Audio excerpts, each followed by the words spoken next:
Mas Bab tadi kan sudah menjelaskan tentang bagaimana pola pikir kita itu sebenarnya ada yang bisa dibilang salah mungkin ya. Kita pilih makanan cari yang bersih. Kemudian kita sudah meninggalkan tajin yang katanya orang Australia itu malah dijual mahal gitu ya. Rice milk gitu ya. Nah, kayak gimana gitu? Ya hari ini kalau ngomong safety terhadap diri sendiri ya kita nggak bisa bergantung pada misalnya dokter, puskesmas, rumah sakit, kemudian konsultan kesehatan dan yang lain-lain, tapi harus kembali pada diri kita. Kembali pada diri kita sendiri itu dalam arti bahwa untuk mengamankan diri kita ya kita harus memahami kebutuhan yang ada dalam diri kita. Dan untuk memahami kebutuhan dalam diri kita juga mengamankan apa yang masuk ke dalam tubuh kita.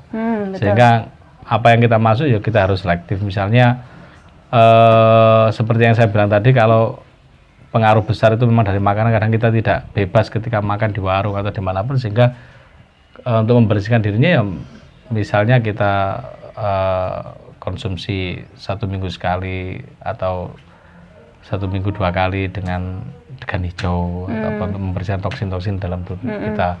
Terus yang alami-alami itu terus kemudian kadang-kadang orang-orang itu minum air kelapa air kelapa, tapi orang tua biasanya jangan minum air kelapa, nanti badanmu lemes. Padahal itu bagus. Itu kalau habis minum itu terus kemudian badan terasa lemas itu kan ada reaksi.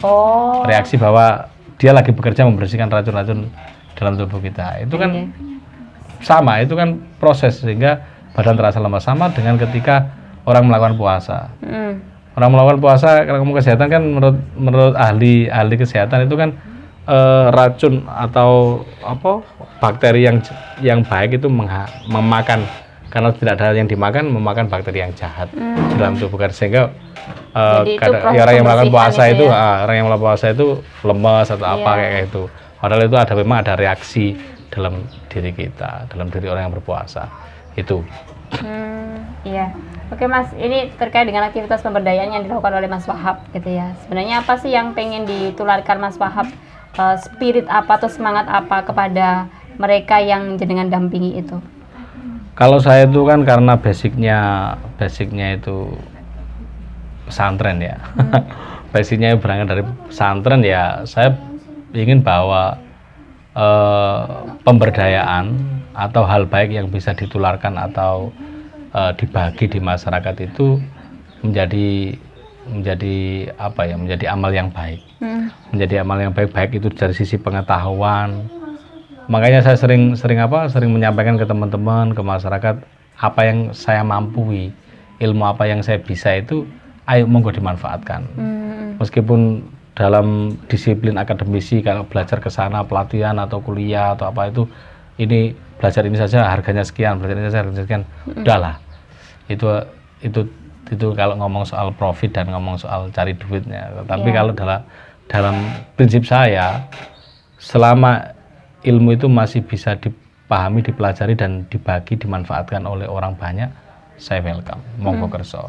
Dan seperti yang saya bilang di awal itu, kalau melihat orang yang kita dampingi bisa berdaya, bisa memperjuangkan hak-haknya, bisa membela dirinya, bahkan sampai sukses, itu menjadi success story yang luar biasa. Yang itu tidak bisa dinilai dan diukur dari materi. Dari materi, dari rupiah berapapun. Itu ada hal yang luar biasa di situ. Sisi kebahagiaan Mas Wahab yang Mas Wahab rasakan akhirnya di situ gitu ya. Kalau mereka bisa memiliki kemandirian gitu. Itu sih ya.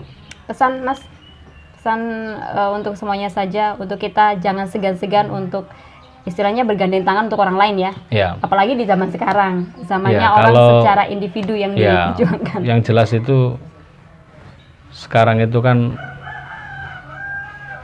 apa bahasanya, mencari orang baik itu sulit gitu ya. Susah.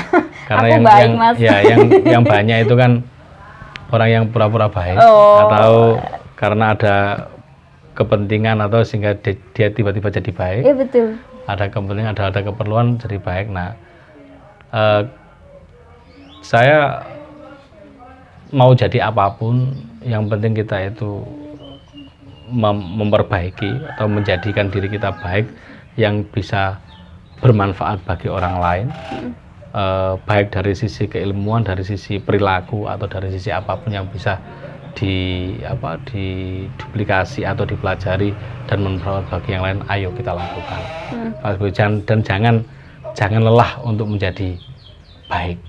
Selain menjadi baik, berdamai dengan diri, dan apa bahasanya ya salah satunya ya berbahagia dengan kebaikan yang kita ciptakan dari diri kita sendiri. Meskipun dalam situasi apapun, kadang-kadang masih bertabrakan dengan situasi apapun, jangan patah arang. Kalau bahasa Gus Dur kan, selama kamu meyakini itu baik, lanjut terus kan gitu. Nah, itu tetap saja dilakukan, dan yang terakhir ya selain baik ya jangan lupa bahagia itu. Perlu jangan sampai lupa untuk bahagia ya, banyak caranya. Mas Bahar, terima kasih sudah meluangkan waktu untuk bisa ngobrol di channelnya Mas Tuba Malayati, Mas. Siap, nanti kita lihat. Iya, siap. Nanti bisa lanjut saya kembali. Sharing di status nanti. Biar teman-teman lihat, teman-teman yang jaringan-jaringan itu. Oh, okay. Saya sudah bicara di podcast loh. Matur suwun, nanti bisa disambung kembali. Siap. Untuk bicara banyak hal, karena Mas Wahab ini bisa dibilang gudangnya ilmu ya.